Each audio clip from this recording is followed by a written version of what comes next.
Don't you hate feeling bored with all the music on your stand? Well, luckily, you never have to feel that way again. JDW Sheet Music offers a wide variety of chamber music pieces for wind players of all ages. Their catalog includes duets, trios, quintets, and even double reed choir pieces for beginner, intermediate, and advanced players. Each of the pieces on the site will include sample pages, audio excerpts, and short descriptions. JDW Sheet Music has also made it possible to access the music sooner through the new Digital Download Only feature. Pieces that are marked Digital Download Only will be made available immediately after purchase. To learn more about JDW Sheet Music, please visit www.jdwsheetmusic.com. Hey oboists, have you checked out MKL Reeds lately? MKL is the one-stop shop for handmade oboe reeds where you can try reeds from various makers and then select the one that is best for you. How cool is that? Visit mklreeds.com and enter coupon code _reed_dish, all caps, for free shipping on your first order. Hi, I'm Galit Kaunitz. And I'm Jackie Wilson, and you're listening to Double Reed Dish, A podcast for oboists, bassoonists, and the people who love them.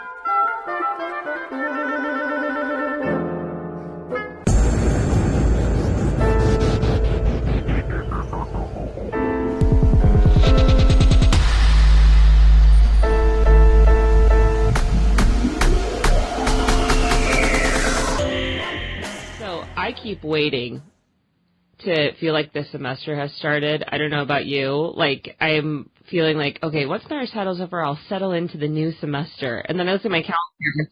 We're 4 weeks in. Baby girl, we're about to start week 5. The semester is a third over. I know. It kind of hit me today. Like, I woke up tired today, and then I was like, it starts. Well, I was bombarded by all the emails. Here, set up your appointments for advising fall 2018. No. I was like, what? You're like, but it's still January. Right. But it's not January. It is not. It's like mid-February. Yeah. Hey, everybody. Welcome to Double Reed Dish. We're lamenting our calendar wake-up call. I'm just going to continue sipping my coffee. So what is new with you? Oh, pretty much the same as you from what I hear so far. So my colleague Kim Woolley and I, shout out to Kim Woolley, are planning like double reed clinics on the Mississippi coast because we realized that, you know, it was just really hard for those students to come all the way to campus. So we're going to go to them. That's awesome. So it's kind of like a satellite double reed day. Yeah. Taking your act on the road. Taking the act on the road. Yeah. It's going to be after school. So there's going to be it's going to be sort of a very condensed version, but it's, you know, more doable, I think, in everyone's schedule. Because, man, high schoolers are so busy. It's true. I have one who drives down from the St. Louis area for lessons, and she's like, on Mondays I have chess club. On Tuesdays I have fencing. On Wednesdays I have, I don't know, pastry making. And I'm just like, okay, living your best life. And then they're all brilliant, so they're all in the Honor Society, and they all have volunteer work, and they all, oh my goodness. It's really impressive, but I don't remember it being like that when I was in high school. Yeah, I don't think I was one of those students when I was in high school. Did I tell you that I was co-captain of the color guard when I was in high school? Oh, no, I don't think I knew that. I was very into it. I can see that. What does that mean, Jackie? Just, you're very smiley and very enthusiastic, and I thought about it for like a hot second, and then I could just see like my cynical, like frowning face, like just haphazardly twirling this flag. I was really intense about it. Well, I was just in your neck of the woods for the JSU Double Reed Day. I went down to Alabama to visit Aaron Oft. It was super cool. Tell me about it. I was actually there for several days. I told Aaron, I feel like we were already friends before we met in person, so I was like super jazzed to go down. And we just hung out. We worked on, the double read day was Saturday, and then on Friday we worked on a super secret project that you know about, but I can't talk about in public quite yet. But it makes me feel more in the know. Yeah, you're in the secret society. But so we worked on that on Friday, so I got there Thursday, and we just basically, like, hung out, geeked out. We were like, oh, let's try this vocal. Okay, try that vocal. What about this read style? Ooh, what's scrape? And I was telling my husband, like, it was so cool to just geek out with another bassoonist and, like, you know, talk tech and talk gear and talk all this stuff. And he was like, Jackie, and I was like, oh, yeah, I kind of geek out on a regular basis. I have a podcast. I was just thinking that, not like you don't do that every 2 weeks. But it was super fun, and yeah, I had a blast, and shout out to Aaron Oft, my new bassoon buddy. And then I just had my double read day and had Melissa Bosma out from Oklahoma State University, another person who I'd kind of known by proxy and finally got to hang out with in person, and had a really, really great day. And she played that Simon Sargon piece that you were talking about. Isn't it gorgeous? She was playing for the final recital, and I looked over and I caught eyes with one of my SEMO students, and we were just like, "Go!" Like, she sounded so good. It was just a great day. Lots of double read time in February. It's a good double read month. I love it. Do you feel like you're on vacation now? Well, it just seems like there's an assembly line of stuff, because I also just this past Tuesday did my faculty recital. The big recital. The big recital, Barrio is over. I've thrown that score into the Mississippi River and just let it float on down. Not really, but it was 10 months. You know what I mean? You had a baby. You had a Barrio baby. I had a Barrio baby, and I've given birth, and I'm dropping him off at daycare for a while, not to be seen. Dropping it off at Grandma's. Exactly. So do you experience the post-recital depression cycle?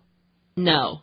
I don't know. For me, it's more like my life is so focused on one goal right before a recital that I kind of put a lot of, like, more administrative tasks on hold until after it's over. And then once the recital's over, I have no more excuse. So then I have to focus on the things that I've been putting off. And then I haven't been practicing as much, or I've been focusing on the things that don't refill my well. So then I feel like my life is out of balance. I think that's more like what's going on. Right. You know what I mean? Like after a recital. It reminds me, one of my good girlfriends got married, and it was kind of a big elaborate wedding, and her mom, the day of the wedding, was like, I'm going to wake up tomorrow, and what am I going to do? I've been so focused on this wedding for the past year. What am I going to do with my life? Yeah, it's like a big mental shift. And I'm like, I got the solution. Hulu, eat some bonbons, wear some jams, and live your best life. The No Guilt Lifestyle by Jackie Wilson.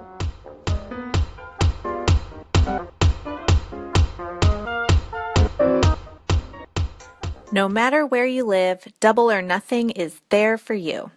Dedicated to providing excellent handmade oboe and bassoon reeds to discriminating double reed players of all ages and abilities, Double or Nothing Reeds has recently expanded to sell double reed tools and supplies, gift items, and more.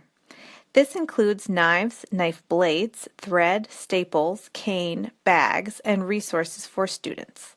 As authorized Fox and Yamaha dealers, they offer an extensive range of oboes and bassoons for all levels. In addition, they sell quality used instruments on consignment. If you're looking for private oboe lessons but can't find anyone nearby, Double or Nothing Reeds offers oboe lessons via Skype. Visit doubleornothingreeds.com for good quality and affordable reed making supplies and accessories, lessons, instruments, and much more.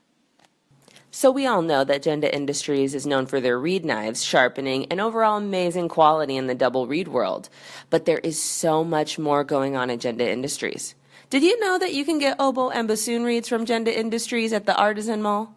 The Genda Industries Artisan Mall It's like a farmer's market, and it's filled with talented, local, and regional reed makers selling their own reeds. It's a great way to try out some new reeds from new makers. And who knows, one day maybe your reeds will be for sale. Add the code DRDGenda, that's all capitals, no spaces, at checkout, and get 10% off any Genda reed knife, maintenance kit, reed knife sharpening book, cutting block, and reed tool row. Visit them at gendaindustries.com. Oh, and they're much more than just reed knives.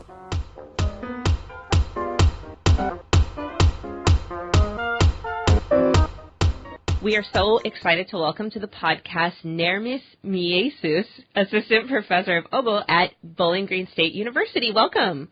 Hello there. Thank you so much for having me. Can you start by introducing yourself to our listeners and telling us how you got started on the oboe? Yes.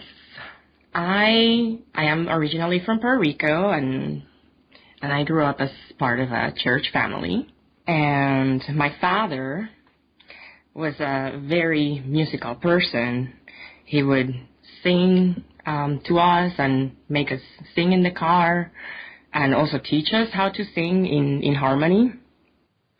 And my sisters, my older sister, I have two, they had piano and guitar lessons growing up, but I didn't.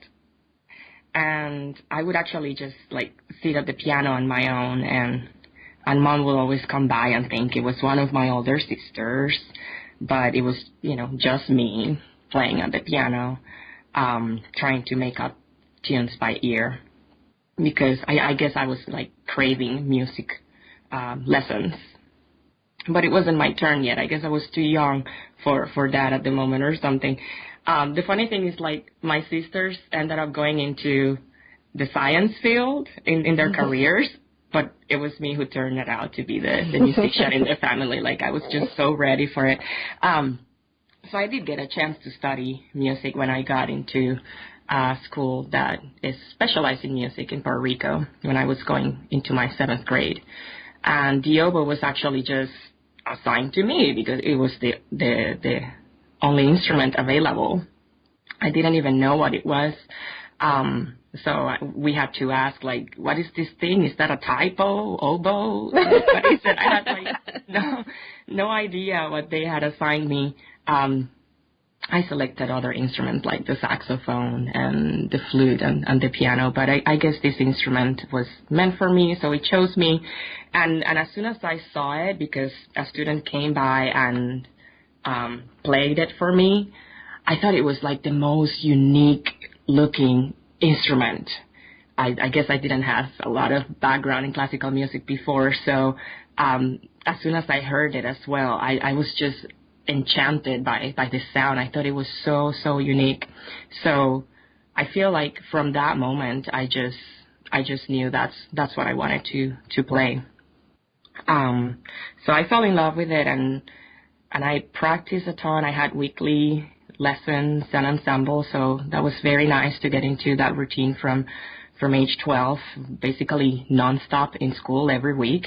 And I did very well. I got to solo with the Puerto Rico Symphony when I was 15, playing some Albinoni concerti. And at that school, I was lucky to study with a beloved teacher in the island. Many people know him. His name is Rafael Martinez. So he taught me for 6 years, and he was definitely a big influence in my decision to study music and pursue the oboe. He fought for me to get my first laureate. He tried to get me to go to summer camps in the States, and I was like, no, thank you. I don't know any English. I'm too young to die. I was just so afraid. So he definitely pushed me to get into the career. So he didn't have to push me hard. I definitely wanted it too. But then by the time I was nearing college, my parents thought it would be best for me to not rely on music as my sole career. And that didn't sit well with my rebellious, like, teenager tendencies. I was so mad. So time came to turn in the application for schools. And I just didn't know what else to study, because really all I wanted to do was music. So in the application form, the very first major that was listed alphabetically was business administration, because in Spanish is administración de empresas. So it was the very first thing. So that's what I check marked, and I sent in my application in Reach. It was like, whatever, I'm doing this. So I went to the University of Puerto Rico for that. But I also went to the conservatory for oboe performance. So basically, I double majored. And I had some semesters with 35 credits between the two degrees. Wow. And yeah, that was pretty crazy. I would go to the conservatory in the morning and early afternoon, and then I would head over to the University of Puerto Rico for evening classes. So yeah, I had to pull all-nighters, and yeah, it was definitely a rough time, but it taught me so much about working hard and multitasking. I would actually study my test reviews during orchestra and things like that. I had to make the most out of, the limited hours of the day. I wish I had put that investment into becoming a medical doctor or a lawyer. If I was actually pulling that many all-nighters, it might have been for something that makes more money. I'm kidding. I'm totally joking. Well, I think I proved to my parents that I was very serious about my career, and soon I started getting scholarships and getting into camps back home, and some offers to actually come study in the States. So they were okay with me just dropping my other major. But for some reason I didn't take the opportunity. I just finished it. I just didn't want to not finish what I had already started. So I finished that, and I think that strength helped me continue on. I was able to get into the University of Michigan to study with Nancy Amrisky for my master's, and I was super extremely lucky to continue there for my doctorate as well. Then during my time at Michigan, I taught private lessons and adjunct at Hillsdale College in Michigan as well, and then Ohio Northern University. I also did some time there. I was gigging a ton, which I loved, and then during my last year of DMA, I got the Michigan Opera Theater, the principal oboe position I currently have, and also a visiting position at the University of Kentucky. And both of those were very important to me because I was just starting my career. So again, it came down to making a huge sacrifice, and I ended up putting 40,000 miles in my car in only 9 months of the school year. Wow. Oh, man. That was insane. I would get out of opera performances somewhere around probably 10, 10:30, who knows, sometimes 11, depending on how long the operas were. And I would just get in the car and get to Kentucky around 4 a.m. or so, and then teach a class. I can't remember if it was something like 8:30 in the morning.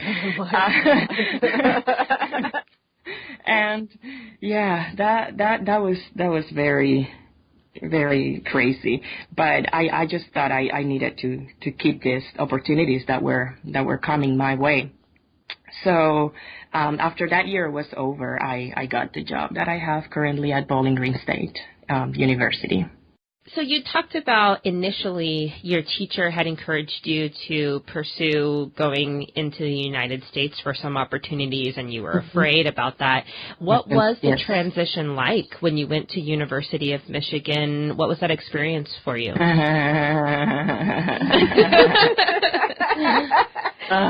Poor Nancy.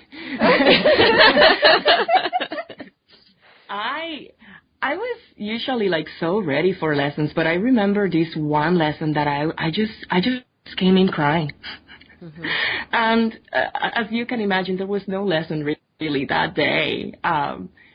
Nancy was like helping me process my feelings. I didn't even know what it was. I had such a cultural shock. I grew up being very talkative and having tons of friends, and when I came to the States, I felt so limited with the language. I had to record classes, the musicology classes. Oh my goodness, those were the worst. And then being very studious, I was so anxious about like trying to maintain my GPA, and everything went well, but I just found it so challenging. So I had to record the lectures and then go home and listen to them again, and like go back and listen to the same thing and go back and listen to the same thing, and sometimes I wouldn't catch words even if I heard it like 10 times. So I would ask my husband, like, what does this mean?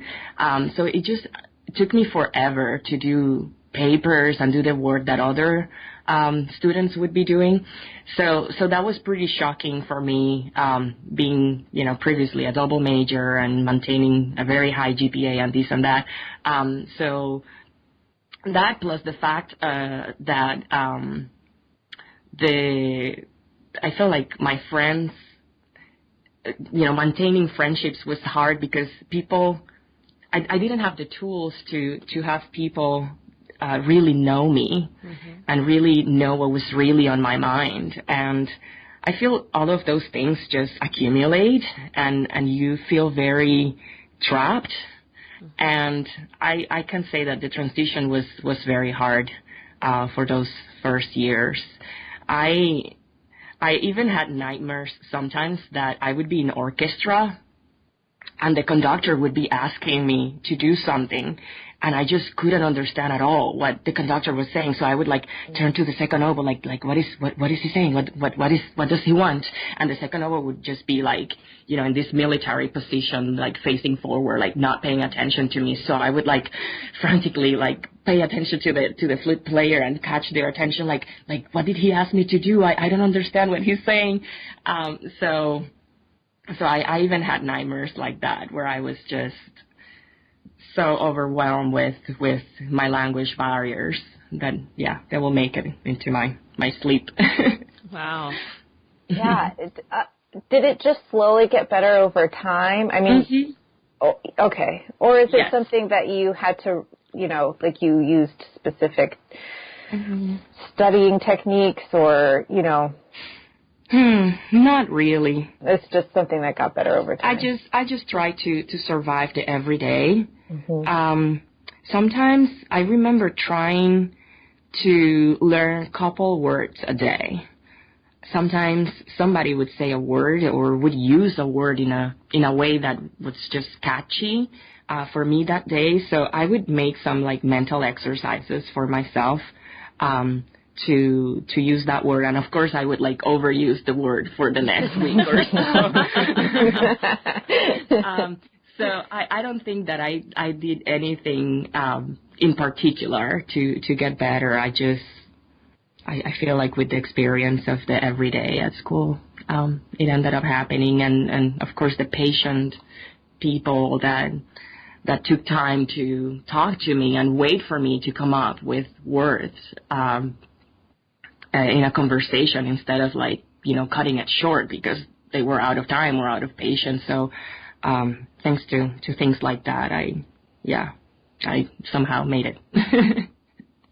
So you mentioned that you had simultaneously won an orchestral position in the opera, and you also had a teaching position. Was that always something that you wanted to do, was to have both sides of the career, or were you just leaning to one or the other and both happened at the same time?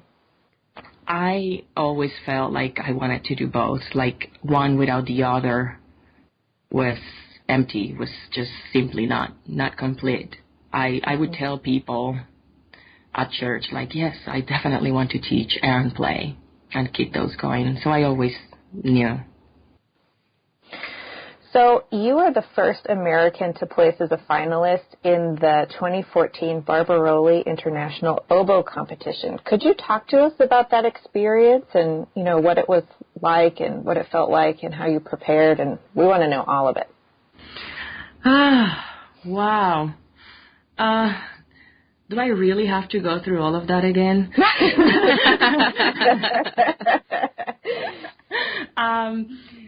It was a great experience for sure.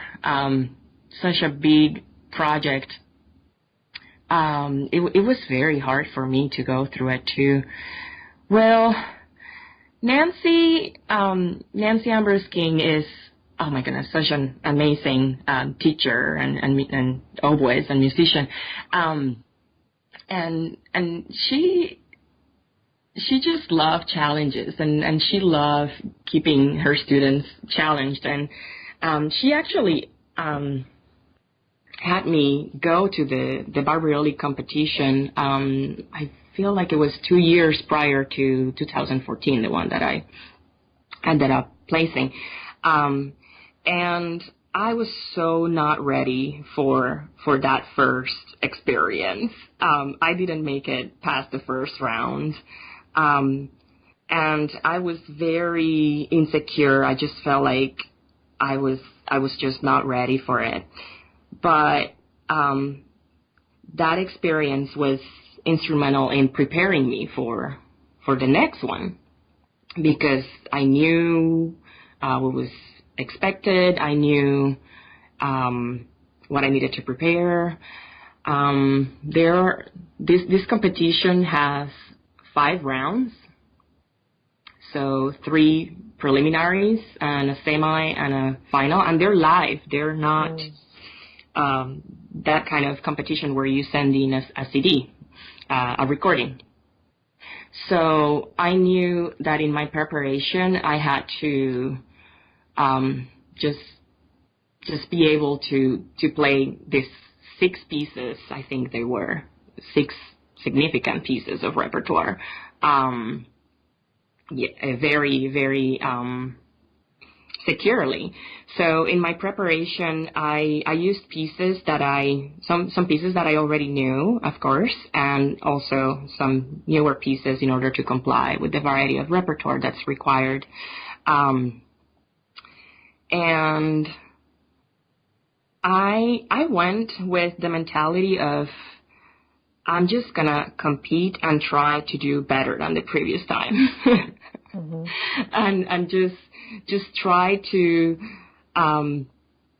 achieve a higher level for myself. So I got there, and of course everything was familiar, so I had that on my side. I was not so overwhelmed with everything because I had already been there. But then my suitcase actually didn't make it there. So I only had the clothes that I was traveling with and my oboe and, of course, the music. I feel like that didn't throw me off so much for the first rounds. But, of course, everybody was like, oh, no, you don't have your suitcase. Let's help you find some clothes. So I was, like, playing round after round with, like, this match outfits.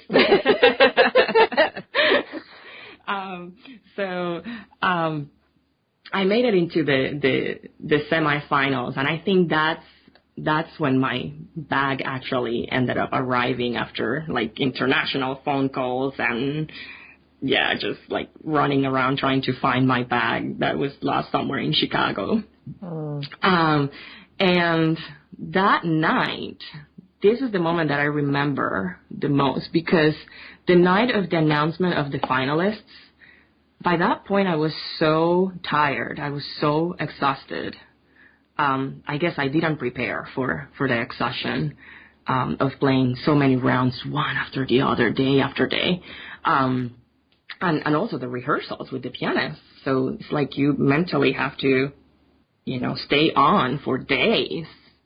So that night of the announcement, I was like so out of it. It was probably after 10 p.m. Because there was a concert and the concert went kind of long. And I had a headache. So I came back to the hall to, listen to the announcement.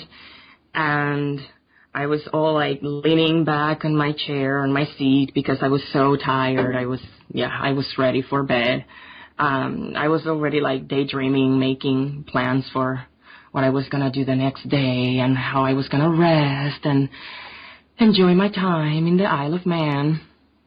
And I heard the announcement kind of like deviating, and, the person said like, oh, and so you all know this year we have a variety of countries represented in our finals.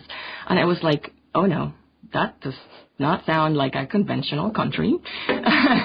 So from Puerto Rico, and then everything just went blank. Like my heart just stopped. I was like, well, for sure there's nobody else from Puerto Rico here. And I just felt like my imposter syndrome like kicked in, and I was convinced there was some sort of mistake. Like the judges were just like not paying attention to my playing, and they probably just forgot to write comments when I was playing, so they selected me out of like insufficient information or something like that. So I really doubt that's what happened, round after round with such a world-renowned panel of judges. I remember the competitors came to, say their congratulations, and I just felt terrible because I thought some of them deserved to be in my place. I heard them, and they were so amazing. I was, so impressed with listening to these performances from everybody. So they made plans to go out to hang out, and of course they invited me, but then I declined because you have to go to bed to go to early rehearsals the next day. So I just didn't prepare for that moment. I feel like I prepared for everything except for that moment. I feel like, in the movies when somebody like gets a concussion and they have like a hard time hearing what other people are telling them, like, hey, are you okay? Are you okay? Because I was like so disoriented after that point. I was like, why? What am I doing here? What's life? Why do I even play this thing? So I ended up playing the finals, but I was like just focused on the wrong things. Like, okay, I'm gonna play. I'm gonna survive this. I'm just gonna try to not make mistakes. And oh my goodness, what are they gonna be thinking? Like, they're going to be looking at me playing on stage saying like, okay, let's see why she's there and we're not. And that was just totally the wrong attitude. And I wish I had, like prepared for that feeling, being exhausted and sort of like losing, track of your center. So I end up using that story, to teach my students to have energy till the very end, to not give up. Even when they think they have nothing left, there is always something left and a way to tap into it. So you described how exhaustion and imposter syndrome were kind of this perfect storm in that situation. What advice do you have for other musicians who are struggling with imposter syndrome and those feelings of, I don't deserve this and I don't belong here? Right. Did I learn something out of that experience? Let's see. I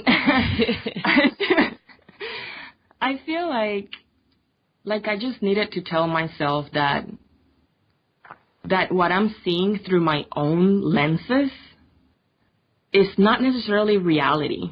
Mm-hmm. When you're overwhelmed, you don't see reality clearly, mm-hmm. and you should just keep going. You should just let things take care of themselves. And the fact that you don't see clearly doesn't mean that something is not meant for you. And yeah, don't be so hard on yourself. Right. Yeah, enjoy what you're doing while it lasts. Mm-hmm. What are some of your favorite things to do for self-care? You seem like a really driven person who has a lot going on all the time. So what do you do for yourself that recenters you? Wow. I don't think I'm very exemplary when it comes to self-care. Join the club. Yeah, I think I'm not good at it. I have actually grown worse at it with the years. But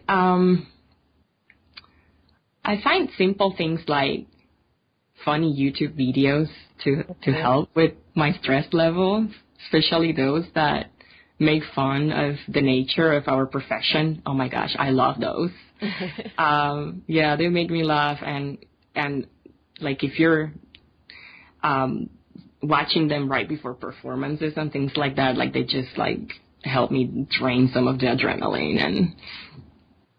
And I also like to just do something other than working, like take care of my house and take care of my lawn. We purchased a house with a huge lawn. It takes like an hour and a half to just mow it. And I find that actually to be pretty like therapeutical, and then to like sit down at the end and just like enjoy the finished work. And like that just gives me such a good sense of like, okay, see, life is good. A task that is completed. Yes, because work usually is this endless looping thing, and you feel like you're drowning the whole time. So I do like, just, achieving simple tasks that do conclude. But I feel like, I've been terrible at that lately. I used to run before. But now just watching TV, like briefly here and there after, 3 weeks of,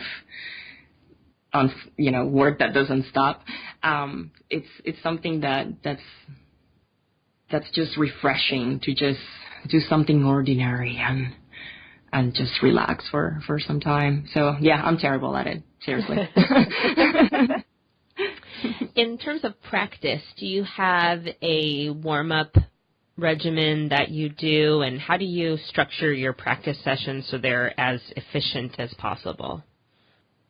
I used to have more structure before, with more like segments to my practice session.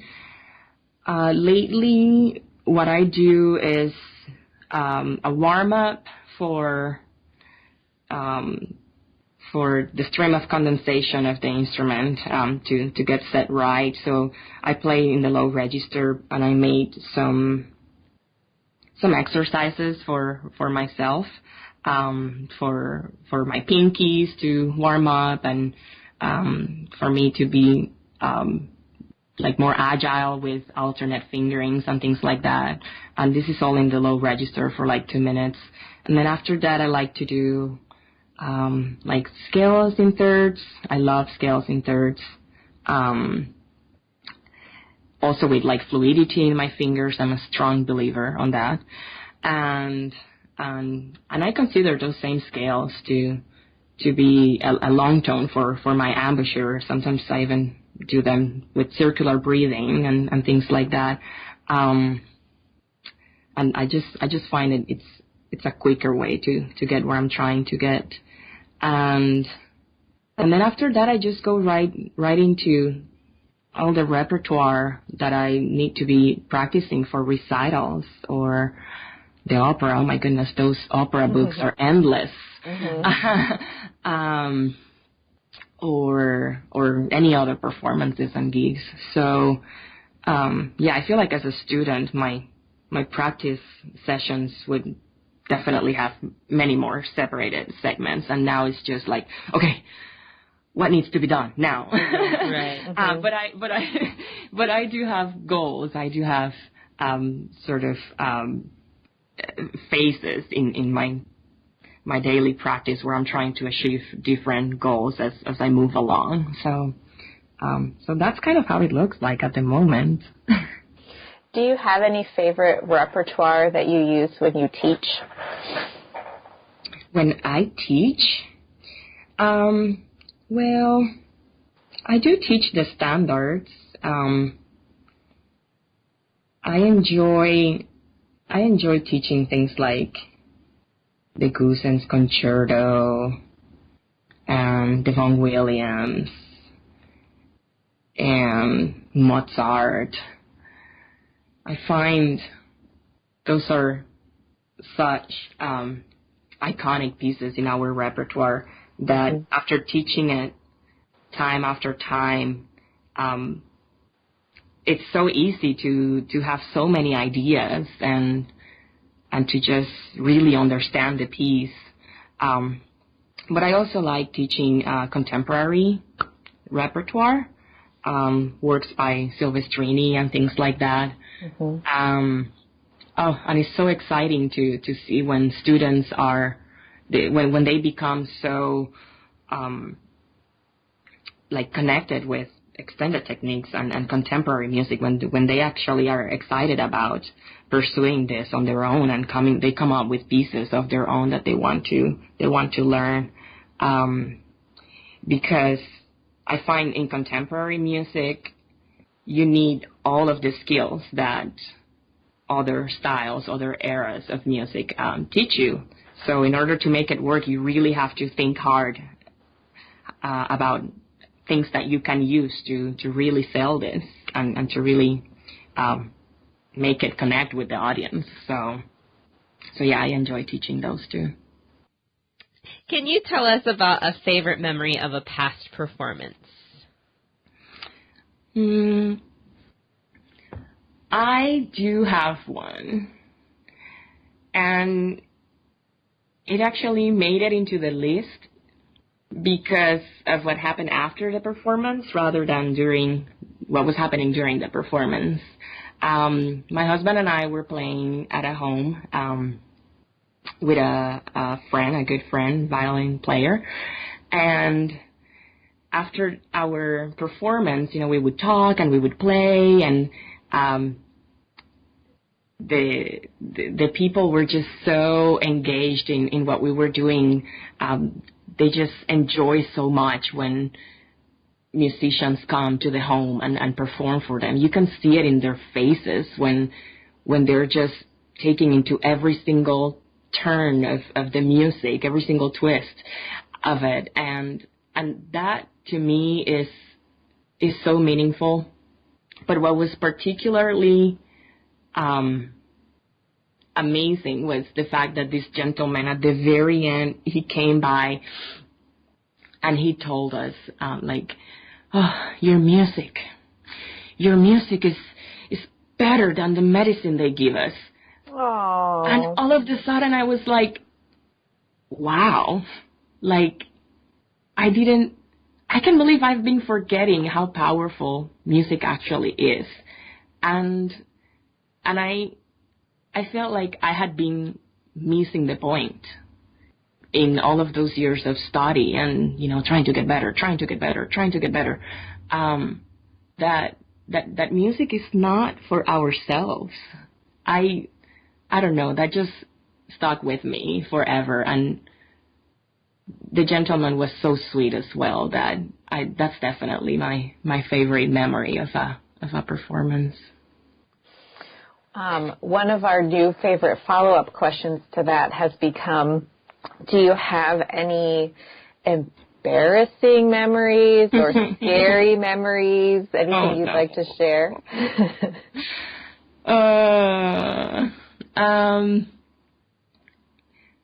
I fainted once playing the oboe. Oh. In public? On stage? Yes. Oh my God. Well, it was actually at church, and I think it was a Christmas concert or something.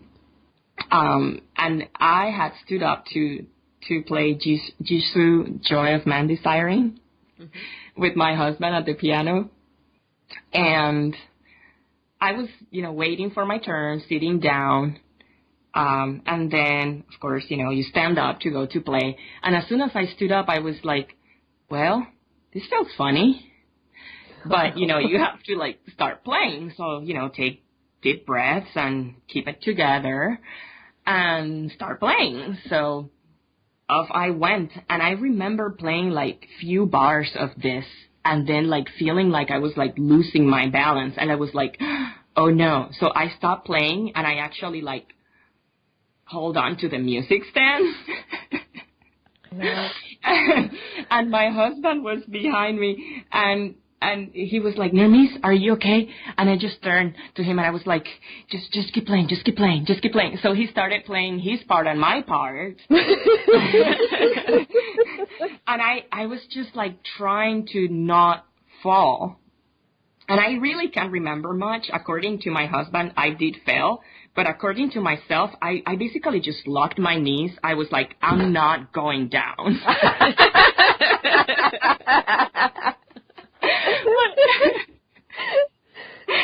but well, yes, I fainted. My husband actually somehow catch me. I don't know how he can do all of this stuff. It was hilarious.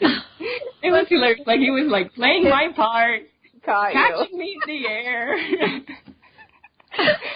And then I think I sort of remember somebody saying call 911.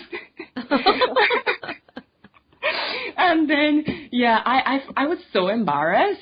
I was like, oh my goodness, I totally ruined this concert.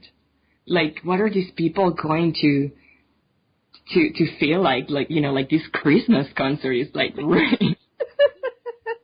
So I was asking about the concert when, they pulled me out of stage, and they were, giving me I don't know, so, just checking my pulse or something. And I was like, oh, the concert. And they were like, it's okay. It's all good. You're fine. Don't worry about the concert. And I was just so into I gotta keep playing mode. So it ended up, I was just very dehydrated. I mean, it gets so dry when it's so cold. And if you forget to drink water, you can faint when you're playing, so please drink water. Wow. I love how you were like, I am not going down. I am not going down. Yeah, I was so embarrassed. I just couldn't believe it. My sister was later telling me, oh, don't feel bad. If anything, more people are going to go to church next Sunday because they're going to go oh my goodness, what's going to happen this week? We got to go. We should not, Mieses. And I was like, ha, funny. That was pretty embarrassing. That's great. Thank you for sharing that with us. This question is not on the list, but a listener sent it in as a suggestion, and I loved it. So I want to ask, what's the greatest but most underrated or hidden gem piece of repertoire you can think of? Hidden gem. I do like obscure pieces, to be honest. Mm-hmm.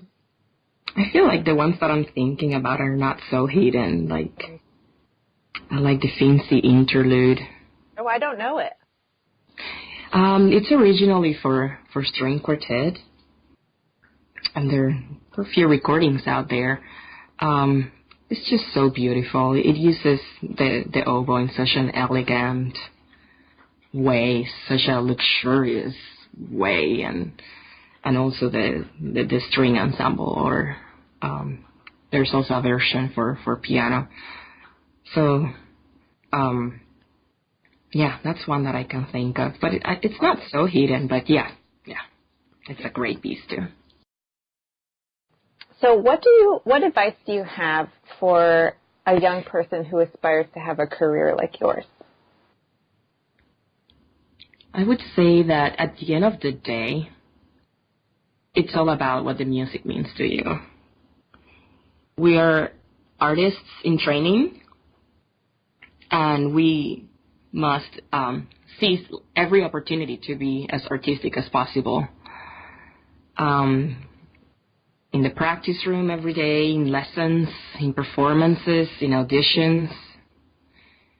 There's something very different about being a good musician and being a good instrumentalist. And I find being an artist is the most challenging, for sure. And it's so essential. But sometimes, like, we forget, and we perform with great musicianship, and we hit every note, or we play in tune, and we play together, and we do the dynamics that are on the page. But I feel like the opportunities that I've gotten were because I told myself, remember, you have to tell something to these people. You have to take them through a journey. You have to create some kind of drama for them to enjoy. Any audience member wants to listen to music and feel something.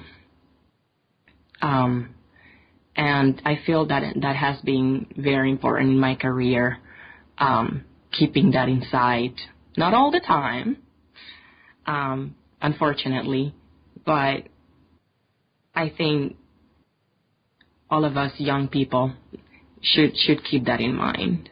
It really opened doors in your career. I mean, you're an artist, so that's what you're meant to do. That's what you're supposed to do. That's beautiful. I love that. In closing, could you tell our listeners where to find you on the internet, and if you have any upcoming performances you're excited about that you want to share? By excited, you mean nervous? Sure, nervous too. That works. I have a website. It's just very simple website, nermismieses.com.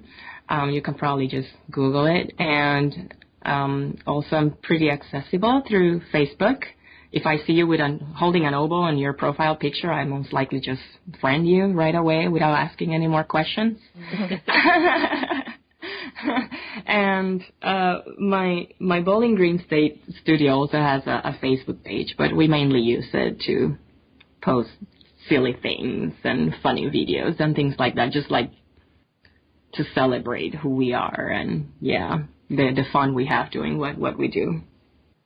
Let's see, upcoming performances. I'm going to be in Tucson at the end of the month at University of Arizona.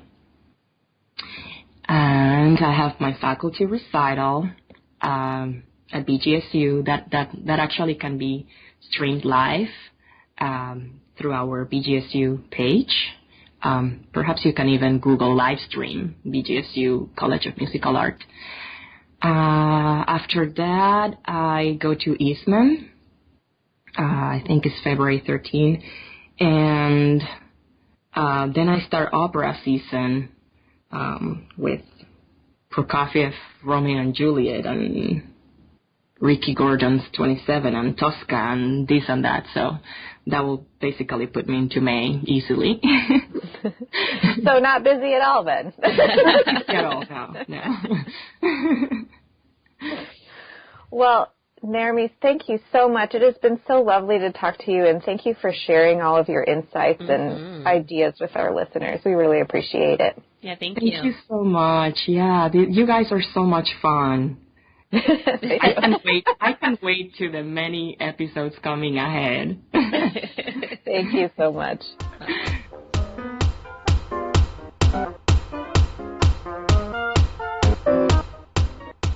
We hope you loved that interview with Nermis Mieses as much as we did. Come find us on our social media, Facebook, Twitter, Instagram, and you can always email us at doublereaddish@gmail.com. And don't forget to join us for our next episode where we will welcome special guest George Sakakini, professor of bassoon at the Eastman School of Music.